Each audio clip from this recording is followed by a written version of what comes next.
Okay, in this video, I'm going to go over chapter 14, which goes over different types of trophies, organotrophy, lithotrophy, and phototrophy. So we're kind of continuing with how bacteria acquire their energy. So these are the sections in the chapter, and notice that I'm skipping 14.4. It's just super weird. So this has to do more with like how bacteria can be used like to engineer things like fuel cells, but yeah, that's not necessary. So we're just going to skip that and go over things like the electron transport chain, ATP synthase, metagenesis, things like that. So, okay. So just a quick review of like chemistry, because what's happening in the electron transport chain is electrons are being moved. And so reduction, remember, is when a molecule, sorry, that should say when a molecule, not molecular, when a single um, molecule gains an electron. So that's just gaining an electron. I'm trying to find my pen here. Sorry. Oh, there it is. Yeah, so reduction is when a molecule gains electrons. So that kind of feels weird because the word reduction means to reduce, right? To decrease the number. And it's called reduction because the charge of the molecule gets reduced. So for example, if I have a molecule of hydrogen and it's neutral, if I if I add an electron, then it becomes more negative, meaning that the charge is being reduced. So that's why it's called reduction, because the charge is being reduced. Okay.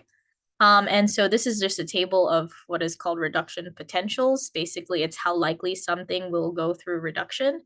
And the more positive the reduction potential, the more likely this reaction will happen. So, for example, iron gaining an electron to become iron 2 plus is way more favorable than, for example, where's it? I'm just trying to find one.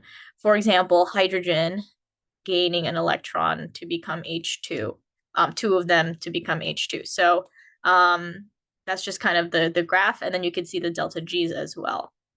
But really, we're looking at the E value, and the ones that are positive are more likely to happen than the ones that are negative. Okay, cool. So since we're talking about moving electrons and stuff, we have to talk about cytochromes. Cytochromes are molecules that help move electrons through the electron transport chain. And so this is kind of like a simplified version of what they do. So for example, NADH will bring electrons, and then these electrons will go to a cytochrome, and the cytochrome will do something with it, and then they will pass it along through the electron transport chain. So the cytochromes are what helps move the electrons along. And that's all you really need to know.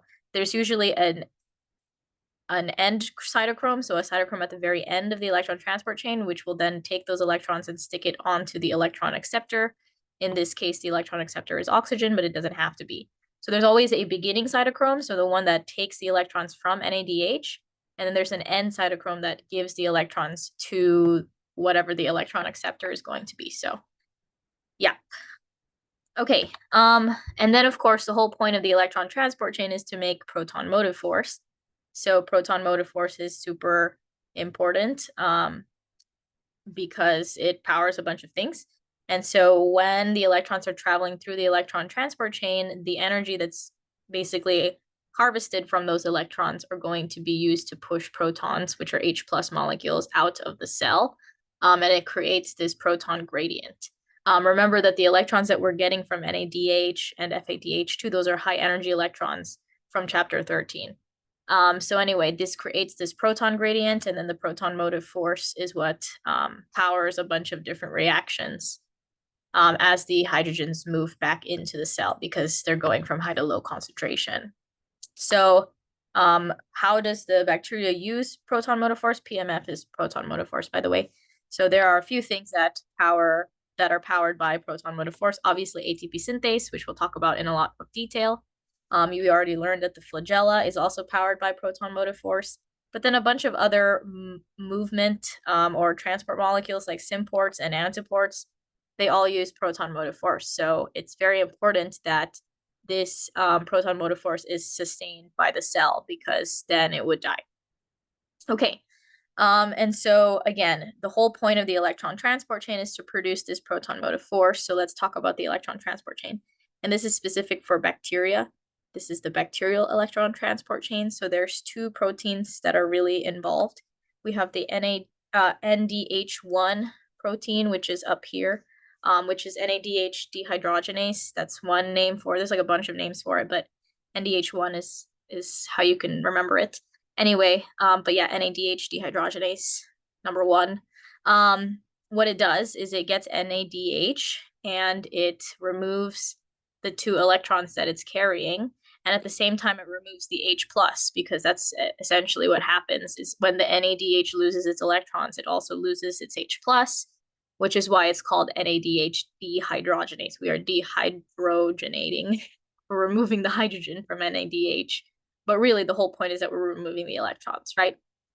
And then again, these electrons are high energy electrons. So as they pass through the protein, this is the NDH1 complex. As they're passing through, the energy that's harvested allows for the pumping of hydrogens, and these protons get pumped out. There's 4 of them, 1, 2, 3, 4. H pluses get pumped. So pretty cool. So that's NDH1. And then we also have cytochrome BO. So that's this guy here. I guess there was no diagram label. Weird. Cytochrome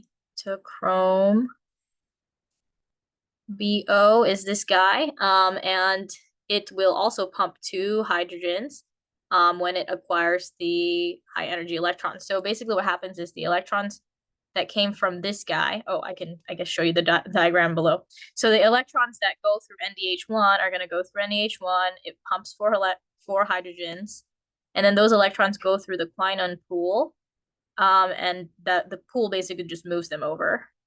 And then when they reach the cytochrome BO, then the BO pushes 2 more hydrogens out. So that's how we're establishing the proton gradient here in bacteria. Okay. In mitochondria and, eukaryotes, it's a little bit more complicated, but pretty similar. So we still have the NADH dehydrogenase. It's going to, guess what, pump 4 hydrogens. So like pretty much the same protein. There's another guy here, succinate dehydrogenase. This one is the one that takes the electrons from FADH2.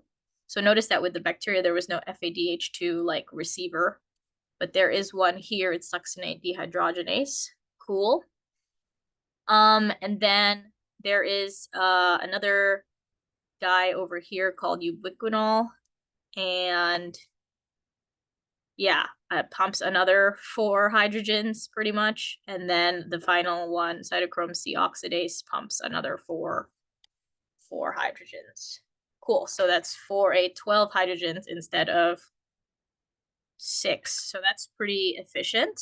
Yeah, it makes sense that there's 6 because not only are the mitochondria using electrons from NADH, but also from FADH2. So it's taking more high energy electrons from these molecules. By the way, the transfer of electrons from ubiquinol to cytochrome C oxidase is cytochrome C, which is why it's called cytochrome C oxidase, because it's the thing that removes the electrons from cytochrome C. Okay. But yeah, this is something that you should probably be familiar with. And yeah, that was just like a quick summary of it.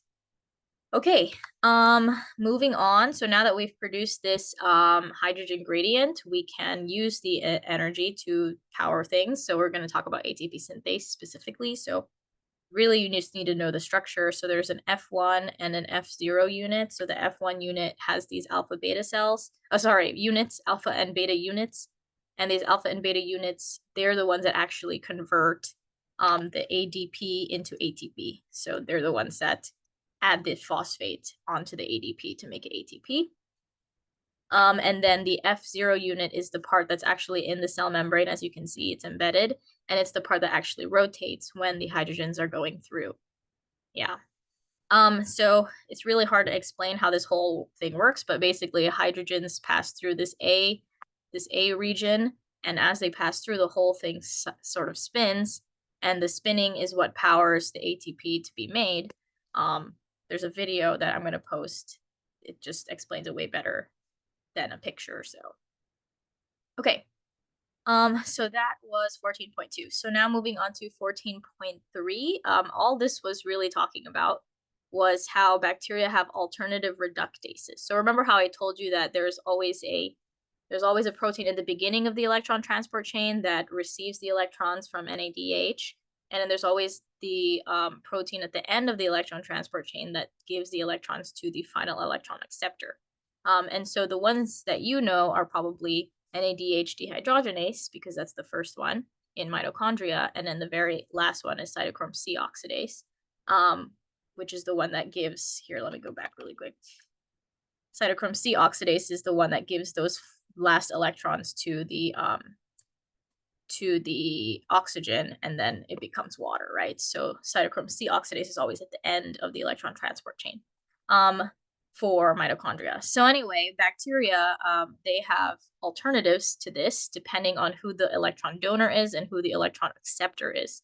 So if it's NADH, then it's going to be NADH dehydrogenase, but there are other options. And so this is just a list.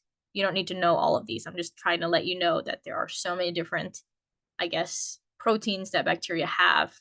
Unlike mitochondria, where they only really have those specific ones, bacteria have a lot of variety. So, for example, they can take electrons from lactate or succinate, and so they have different proteins to do that. And then at the end, if oxygen is the acceptor, there's like cytochrome C oxidase and a bunch of other guys. But if it's nitrate or nitrite or whatever, there's a bunch of different proteins that they can use. So just something to think about is that bacteria are not limited to their electron donors and their electron acceptors. Okay, remember we're skipping 14.4, so now we're moving on to 14.5. And so here we're talking about different other things that bacteria can do to produce an electron transport chain, or to just harvest energy from other places. And so one way is that some bacteria can get iron and actually take the electrons from that iron and produce high energy electrons. Okay, so here there is this protein, cytochrome C, and what it's going to do is it's going to react with iron. So iron 2 plus in the environment is going to be converted into iron 3 plus. Okay, so it's being oxidized. And when it's oxidized, it loses the electron, and that electron is going to go through cytochrome C, and then it's going to go to this protein called rustacyanin. Okay, it's very important, by the way, that this happens at a very acidic pH. So this can really only happen when it's very acidic. Anyway, so rustacyanin gets these electrons that are harvested from the iron, and it takes it to a bunch of these cytochrome proteins. You don't really need to know all of them, but there's like cytochrome 4 and AA, and there's a bunch of guys. Okay, so that's pretty much it. Now, what happens to these electrons if they go through cytochrome AA? What happens is oxygen will be the final electron acceptor, and then water is made. So basically the same as how cytochrome C oxidase works. So that's pretty cool. But the more cool, I guess, or interesting route that the electrons can take is this way, where they go through cytochrome BC. And the reason why is because it eventually makes NADH or NADPH, depending on the organism. So how that happens is the electrons go from here all the way through here through cytochrome BC, and then they go into the quinine pool. Okay, and then from there they go into the NADH dehydrogenase, so NDH. And this protein will basically go backwards. So remember how NADH dehydrogenase gets an NADH, removes the electrons and the hydrogen, so now it's NAD+. And while it's doing that, it pumps 4 hydrogens out. So think of the exact opposite. So 4 hydrogens, well, actually, we don't know how many hydrogens. I guess it's just 1. But when the hydrogens go in to the cell through NDH, the NADH dehydrogenase, the energy that is generated from the hydrogens going in will power the electron. So the NDH complex puts that energy into the electron, and the electron gets stuck onto the NAD plus so that we can produce NADH. So basically, it's the exact opposite of what's happening usually. So if I were to go back here, trying to look for it. So here, if you remember, this is our NDH1 complex. The NADH gives its electron to the complex. The electron passes through, and then hydrogens are pumped outwards. So what I was just showing you was literally the opposite. The hydrogens are pumped inwards.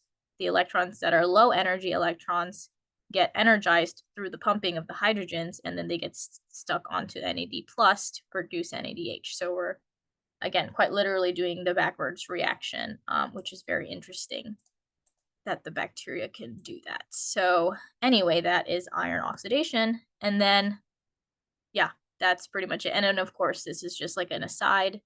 There are hydrogens that are being pumped through ATP synthase as well.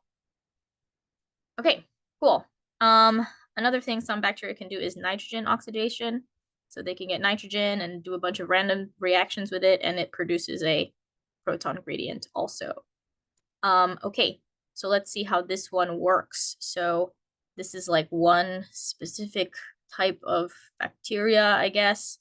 And anyway, so it's an amoxosome. That's a anyway, it doesn't really matter what it is, but I'm just going to show you what happens. So here, basically the N2 minus from the environment, okay? So that basically gets reduced. Reduction means that it's gaining electrons. So we're getting an electron, we're sticking it onto this, and it eventually becomes NO and water. The water obviously leaves, and so now we just have NO, okay? This NO is going to go through this enzyme called hydrazine synthase.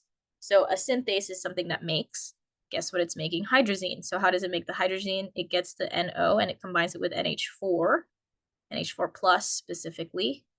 And together it will make hydrazine, which is N2H4. Okay. All right. And while it's doing that, it also has to put in 3 electrons into the system. So 3 electrons are basically shoved into this molecule. So NO2 gets 1 electron here. And then while we're going through here, the NO gains another 3 electrons and a bunch of other stuff, and it becomes hydrazine. Okay, now hydrazine is not good for the cell, so the cell has to get rid of it. So it's going to go through another enzyme called the hydrazine oxidizing enzyme. And guess what this does? It oxidizes it, which means that it removes the electrons. So how many electrons does it remove? 4. Makes sense, because that's how many were added, right? 1 electron here and 3 here. Those 4 electrons get removed. Okay, but really what's important is that as the 4 electrons are removed, 4 hydrogens are removed, and that's really what's important. Oh, by the way, what happens to the nitrogen? It becomes N2 gas. But what's the most important is that those hydrogens that are produced are released in here, okay? And when they're released in here, it produces a hydrogen gradient, so then the hydrogens go through ATP synthase, and we make ATP. So, yeah. Okay, so I guess what they're showing here is that the anamoxosome is like almost like an organelle type structure where it's got like a cell, it's got like a plasma membrane around it, and so all of the hydrogens get accumulated in here, and then they get pumped out into the cytoplasm, which is out here. So yeah, interesting. This is just, again, one example of how nitrogen is oxidized. So, okay, cool. Some bacteria can also do sulfur oxidation. And actually, when they do sulfur oxidation, they start producing acid, and that starts to degrade things like metals, concrete, and other things. So just really simply, so bacteria, some of them can get H2, and they can get elemental sulfur, like actually solid sulfur, and they can convert H2 to H2S. Okay, cool. Good for them. And then if there's iron in the environment, so usually this kind of situation happens near like mining, like where people are mining iron. So if there's iron laying around, the iron will reduce the H2S to FeS. By the way, there's like a weird typo with these pictures. These should be arrows. I have no idea why they're not arrows. This one also should be an arrow. Sorry. Okay, anyway. So the iron plus the H2S becomes iron sulfite, and H2 gas. Okay, cool, whatever. Guess what? This H2 gas goes back into the system, and guess what? Sulfur reducing bacteria make more H2S. So there's that cycle. Okay, so that just keeps going in circles over and over and over again. Now, what ends up happening with the FeS is that it precipitates because it becomes a solid. It's a solid, so that's cool. Okay, but then this is really what's interesting, is that solid iron and SO4, basically sulfuric acid, are going to combine to make, again, FeS, which goes into here, and then OH minus. That's interesting too. Okay, but anyway, all of the things that are being produced eventually start eroding different surfaces. So, for example, wherever the FeS is being produced, there's going to be nearby like a place where we're just like losing the iron basically. So if there's like a solid iron metal plate or something, that metal iron starts to be degraded because the metal iron is solid iron. Now it's becoming FeS. So you're just going to see that you're losing your metal that way. Pretty weird. Okay. Okay. The last thing we're going to talk about for like special abilities is methanogenesis, and I'm not really going to go over the whole sequence. By the way, it goes like this, and it starts over like that. Anyway, I don't really want to go through all the different steps because it's just too much. But really what you should know is that there are these bacteria, actually there are archaea, that can convert hydrogen gas into methane. So that's why they're called methanogens. They produce methane gas. And so really methanogenesis is the production of methane gas. How do they do it? They get CO2 and they get H2, and they start converting it. And as you can see, it's super complicated. So we're not really going to go over it, but there's like a bunch of random steps, and the hydrogen is here and the COs you can track. But eventually we spit out the methane, which is CH4. So that's cool. All right, the very last thing we're going to talk about is the photosynthesis stuff. So that's in 14.6. So before we start, let's talk about the different molecules and proteins that are involved. So bacteriorhodopsin is found in the cell membrane. It is one of the main molecules that kind of absorbs light. And this one is found specifically in purple bacteria because it is like this purplish color, and then some of them are bluish. And so, sorry, the bacteriorhodopsin, some of them are red and some of them are blue. And so together it makes like a purple colored bacteria. So that's cool. Anyway, so let's go over bacterial photosynthesis. So it's slightly different than the photosynthesis that you might have learned because the systems are slightly different. So this is photosystem 1 in bacteria. By the way, I'm not showing you like how all of it gets put together. I'm just showing you what photosystem 1 looks like and then photosystem 2 for bacteria. Okay, so bacteria have this as their photosystem. So photosystem 1, the main part of photosystem 1 is P840, which is the chlorophyll that absorbs the light. And when it absorbs the light energy, it energizes the electrons. So we have these electrons that are low energy and they get energized by the light. Okay, so now we have high energy electrons. These high energy electrons go to ferredoxin and eventually go to ferredoxin NAD plus reductase. So it just goes into these two units basically. And guess what? It reduces the NAD plus. So the NAD plus gets converted into NADH when it gains those electrons. In here, they're actually showing it as NADPH and NADP plus. So if you wanted to add the P's, you can add them if you want. Okay. Yeah, it'll be like technically more correct if you added the P's, but that's fine. Okay, so that's bacterial photosystem 1, and then bacteria have a photosystem 2, which is also kind of interesting.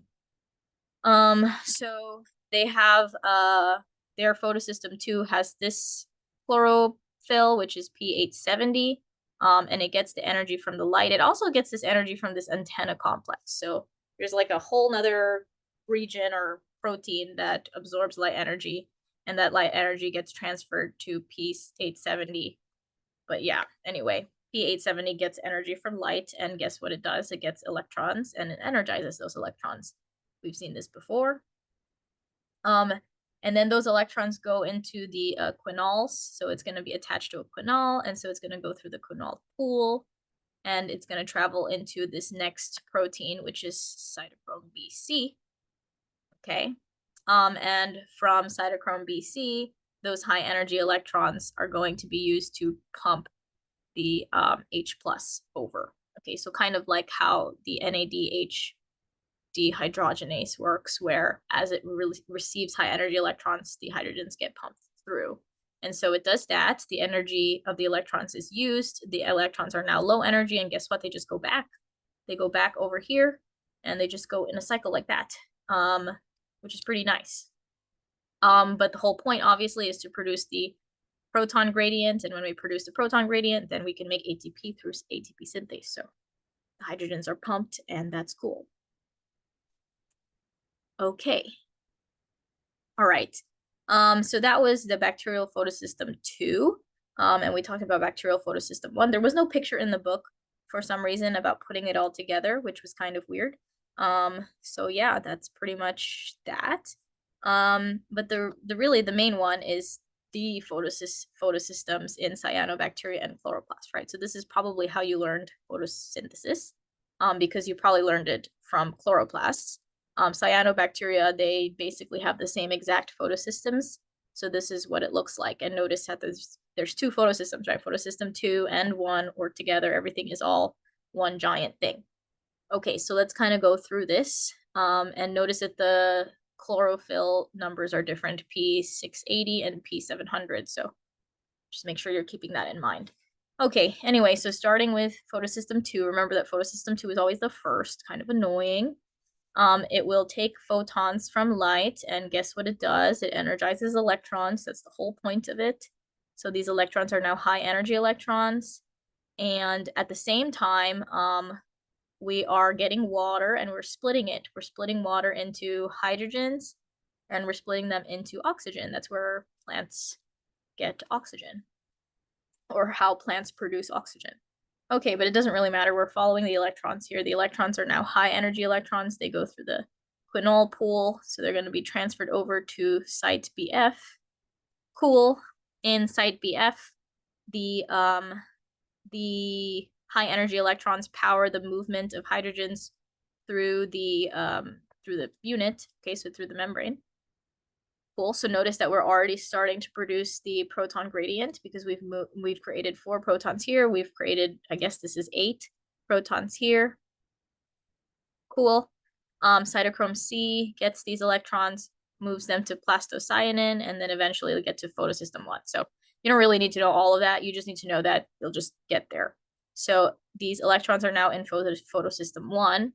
At this point, these electrons are pretty low energy. They're not super low energy, but they've been drained a little bit. Maybe they're like at 50%. And so photosystem 1 uses, guess what? Energy from the light, because of P700, and it will energize these electrons one more time. Okay. And so now we have these high energy electrons, and what happens to them is they will ultimately get stuck onto NADP plus to produce NADPH. Cool. All right, and in the process, since we produced this like electron gradient, sorry, not electron gradient, hydrogen gradient or proton gradient, then those protons will go through ATP synthase back in, and then we produce ATP. Okay, and this is again very similar to the photosynthesis that you learned when you took probably Gen Bio. Obviously, this is probably in more detail, but it's pretty much exactly the same since you learned it. Okay, and notice that at the end of all of these, we produce, of course, ATP, which is super good, and we also produce NADPH, and then in bacteria, we produce ATP here, and over here we produce NADPH, right? So we're producing a lot of these high energy molecules, NADPH.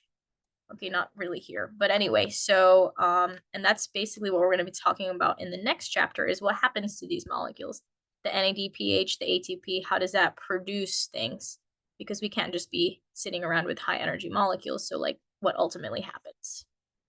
Okay, so that is it for chapter 14. Thanks for watching, and I will see you in the next video.